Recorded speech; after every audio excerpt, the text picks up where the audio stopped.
bekerja di Universitas Anur, bagian dosen biasa yang diperbantukan di LPPM Bagian Penelitian. Pada kesempatan ini saya akan membuat video yang bertujuan untuk melengkapi salah satu syarat pengajuan sertifikasi 2024. Adapun mata kuliah yang saya ambil adalah mata kuliah keperawatan khusus atau keperawatan agregat. Adapun deskripsi dari mata kuliah itu sebagai berikut. Oke, mata kuliah yang saya ambil adalah keperawatan khusus atau keperawatan agregat. Adapun beban studi yang saya ambil atau mata kuliah ini adalah mempunyai beban studi 3 SKS, 2 SKS teori, dan 1 SKS praktek. Untuk tim teachingnya yaitu adalah salah satunya adalah saya sendiri, yang kedua adalah Pak Burhati Mkep, yang ketiga adalah Bu Wahyu Rinasi Mkep, yang terakhir adalah Bu Triani. Adapun deskripsi mata kuliahnya yaitu adalah mata kuliah ini adalah mata kuliah yang membahas tentang bagaimana pengelolaan keperawatan yang ada di keperawatan komunitas itu sendiri. Bentuk kegiatan yang biasanya kita berikan yaitu bagaimana kita memberikan keperawatan secara komprehensif yang ada di masyarakat itu sendiri. Adapun pokok bahasan yang bisa dijelaskan dalam mata kuliah ini, kita menjelaskan tentang bagaimana pengelolaan asupan keperawatan komunitas, yang kedua bagaimana pelaksanaan dari posyandu itu sendiri, bagaimana pengelolaan kasus pada keperawatan komunitas khususnya, contoh di sekolahan, di anak, di remaja, di lansia, atau di penyakit-penyakit yang ada pada di masyarakat umumnya. Untuk penilaian bahwa di mata kuliah keperawatan khusus ini terdiri dari keaktifan atau mungkin diskusi 20%, yang kedua adalah diskusi mandiri 15%, yang ketiga adalah evaluasi atau mid semester 30%, dan terakhir adalah UAS sebanyak 35%. Mungkin itu gambaran dari mata kuliah keperawatan agregat. Adapun pembelajarannya sebagai berikut.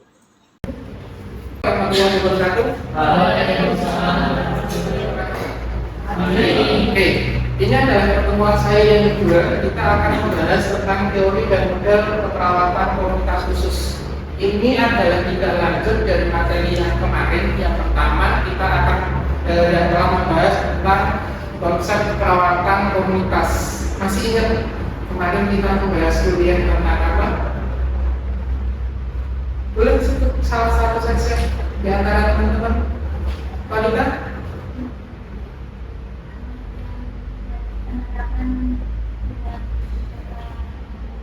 Oke, terima kasih jawabannya.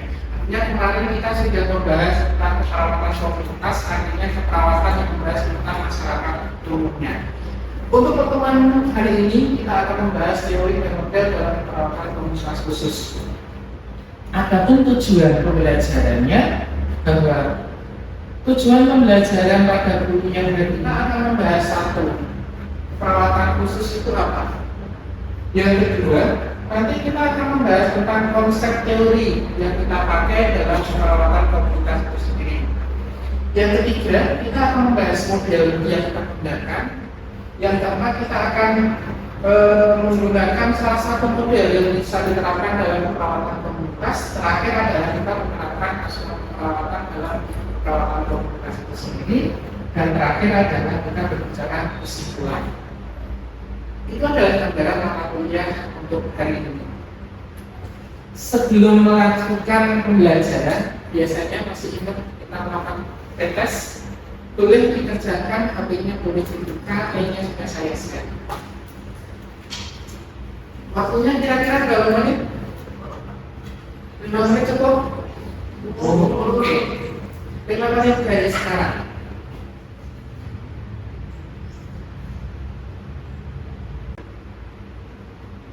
Ayo.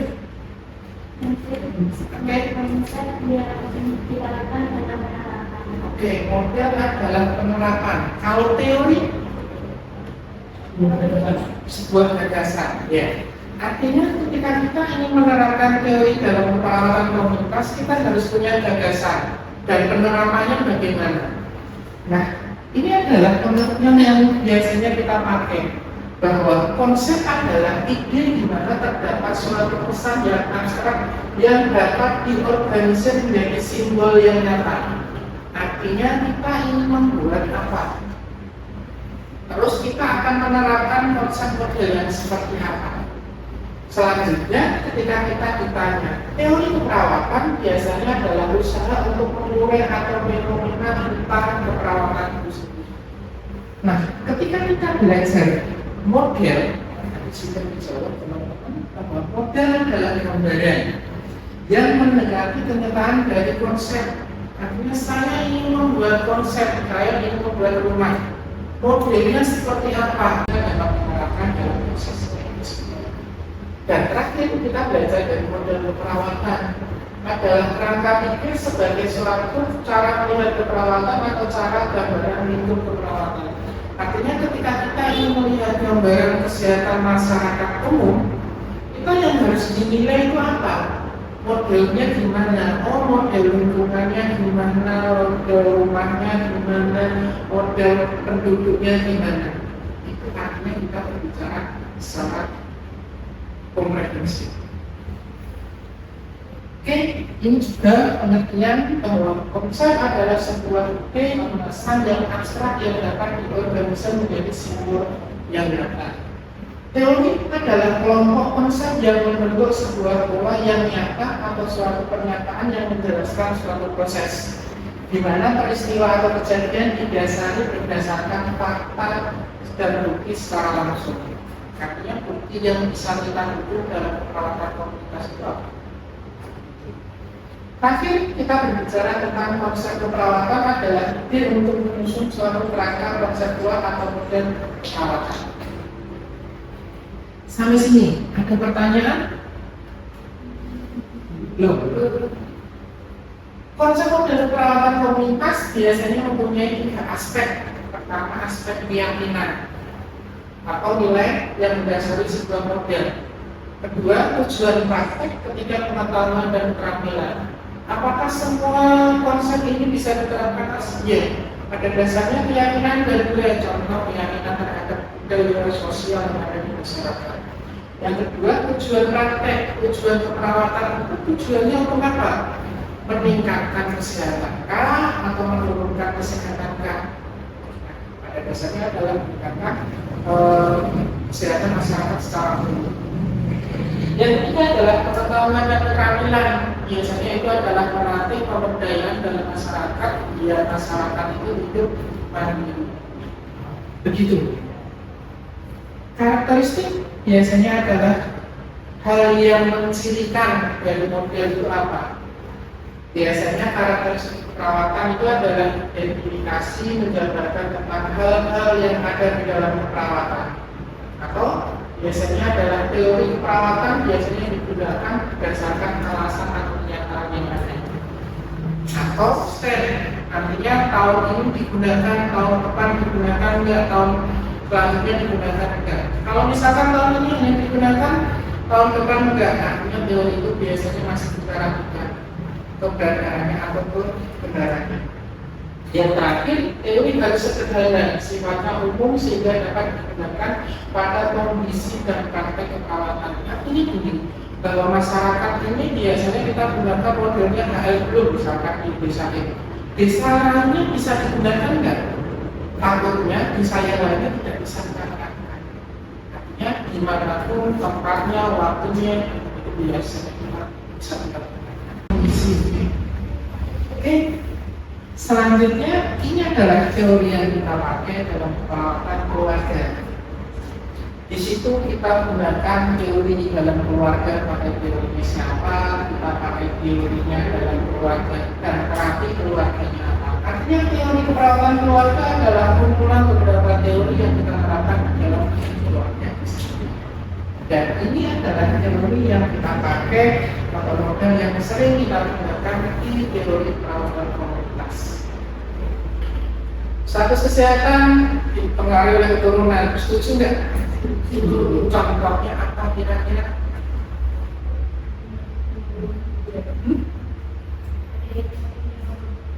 Penyakit menurut artinya orang yang mempunyai riwayat penyakit hipertensi biasanya diturunkan ke anaknya, ya nggak? Contohnya lagi orang yang mempunyai kebiasaan olahraga sama yang tidak mempunyai kebiasaan olahraga, sehatnya lebih sehat yang mana? Yang kedua, lingkungan fisik dan sosial. Ada yang misalkan soal lingkungan itu mempengaruhi kesehatan. Stres mana? Pemukiman, apalagi kalau nggak ada cicilan bagian beban, ya nggak? Kalau di desa mungkin bisa masak sayur, apalagi kalau tidak orang tua, minta orang tuanya kadang, ya nggak? Oke. Selanjutnya perilaku. Ada yang bisa kasih contoh bahwa masyarakat atau kondisi itu mengalir perilaku. Contohnya apa? Ada yang merokok? Ya. Artinya orang yang merokok itu biasanya resiko terhadap penyakitnya ada nggak? Ya, contohnya. Artinya mulai sekarang harus terakhir fasilitas kesehatan. Fasilitas adalah hal yang diberikan terhadap tenaga kesehatan. Itu adalah konsep dan teori model yang kita pakai. Artinya yang sering kita pakai adalah teori model. Nanti teman-teman kalau praktek di komunitas biasanya sering kita menggunakan teori. Yang dikaji apa? Individu yang kita kaji apa? Orangnya, sakitnya, aktivitasnya. Terus yang kedua dikaji lingkungannya, selokannya bagaimana, terus umum enggak kebersihannya. Terus kita kaji apa lagi? Perilakunya. Terus kita kaji apa? Pemanfaatan fasilitas yang ada di masyarakat itu sendiri. Itu saja yang ingin saya tekankan. Terakhir kesimpulan. Artinya model adalah gambaran yang mendaki kenyataan dari konsep. Artinya saya ingin menerapkan model komunitas terhadap masyarakat. Model yang kita terapkan bagaimana? Apakah kita pakai model kontemporer, kita pakai model yang ada? Kedua, teori adalah sekelompok konsep yang membentuk sebuah pola yang nyata atau suatu pernyataan yang menjelaskan suatu proses pikiran kejadian didasari fakta. Teori adalah fakta yang ada di fakta. Terakhir, konsep model ini adalah beberapa konsep yang menjelaskan bahwa genetik, hubungan, perilaku, baik kesehatan mempengaruhi kesehatan. Oke, ada pertanyaan nggak? Nggak ada? Kalau nggak ada, silahkan mengerjakan proses. Waktunya berapa menit? 5 menit dari sekarang. Kayaknya kuliah hari ini sudah selesai. Mungkin teman-teman nanti bisa belajar lagi, mudah-mudahan bisa kita terapkan dalam teori dan perawatan komunitas. Oke, mungkin itu saja yang saya mohon maaf jika ada salah. Saya untuk pakai jualan dari Assalamualaikum warahmatullahi wabarakatuh. Kita mulai dengan ini. Saya buka Assalamualaikum warahmatullahi wabarakatuh. Ya, selamat siang. Siang atau pagi ini? Siang. Untuk hari ini kita akan melakukan life skill salah satu prasarana di laboratorium tabset yang ada di perawatan komunitas aktivitas adalah saya menganggur di Ramlitas. Kira-kira Ramlitas atau Ramlitas itu apa? Apa enggak?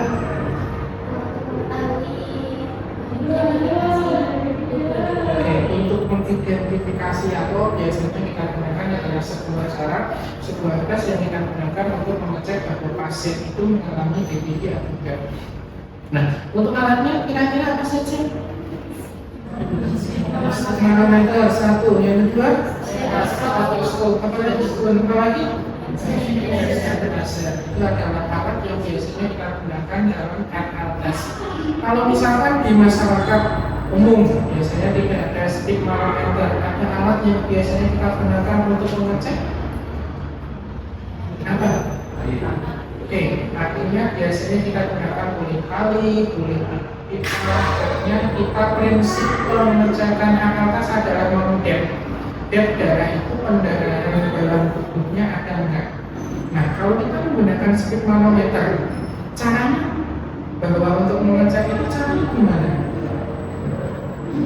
Kita pompa sampai ke atas, terus selanjutnya hasilnya sistol tambah diastol bagi 2. Kalau misalkan sistol dan diastolnya tekanan darahnya adalah 100, diastolnya adalah 80, kita kunci atau kita tahan pada tekanan berapa tekanan darahnya? 100. Nah, kira-kira setelah itu kita dek dengan speed manometer selama 5 menit. Nah, dikatakan bahwa pasien itu DPG jika bintik itu biasanya pada diameter berapa? 3 cm itu bintiknya ada berapa? Lebih dari 10. Artinya bahwa orang pasien itu kita cek pakai speed manometer kurang dari 10 biasanya adalah negatif, lebih dari 10 adalah positif. Itu artinya untuk mengecek kewaspadaan ini pada masyarakat ketika ada kasus demam berdarah. Semua bisa melakukan. Oke, kita mulai. Ini namanya siapa? Mau coba pelaksanaan tes? Yes, oke, bagus. Akan hari ini akan melakukan demonstrasi pemeriksaan RPS pada masing. Nanti teman-teman bisa melihat dulu, nanti selanjutnya tanya. Bisa dipahami?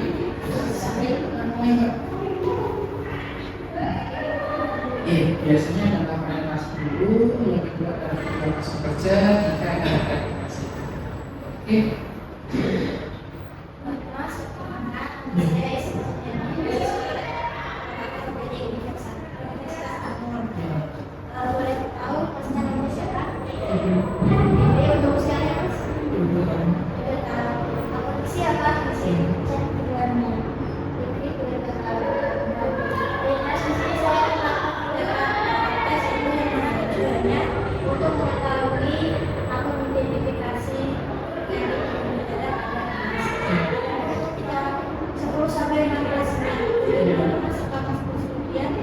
Iya.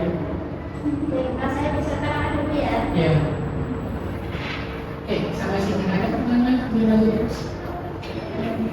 Jadi tadi yang pertama di orientasi kita akan saja. Perkenalkan identifikasi terus tujuan setelah tujuan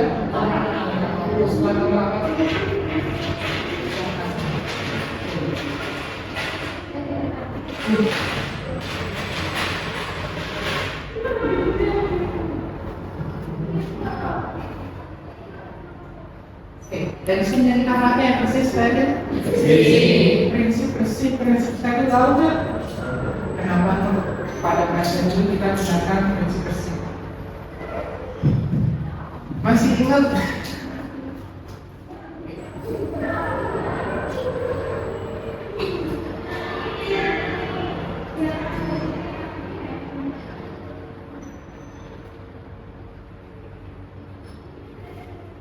tadi sudah saya jelaskan caranya kita koma sampai ketemu tekanan darah. Setelah ketemu tekanan darah, caranya stop dan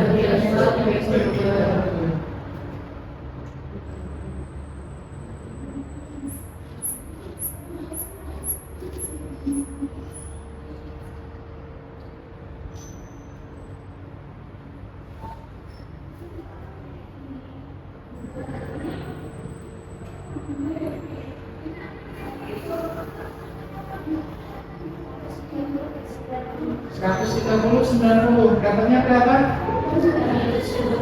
220 dibagi 2 kita tahan atau kita gap selama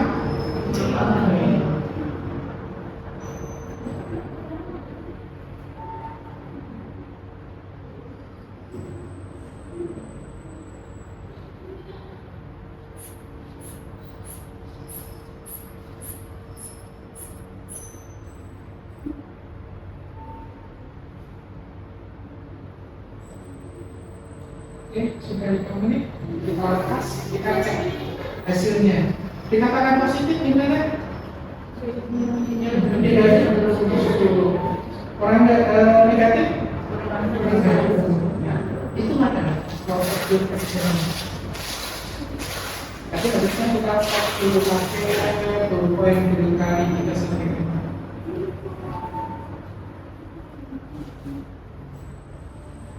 Sudah? Siap pakai.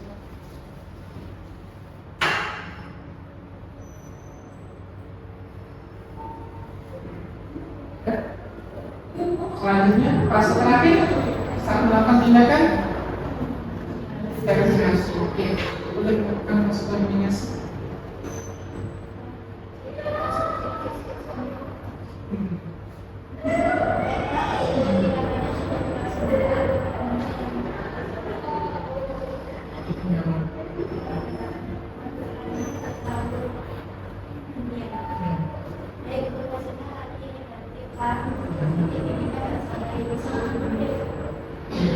Oke, salam. Takutnya langsungnya ngomong tiga mau tangan kita nggak tahu. Oke, terus terakhir, ya boleh nanti memberikan yang tugas. Boleh.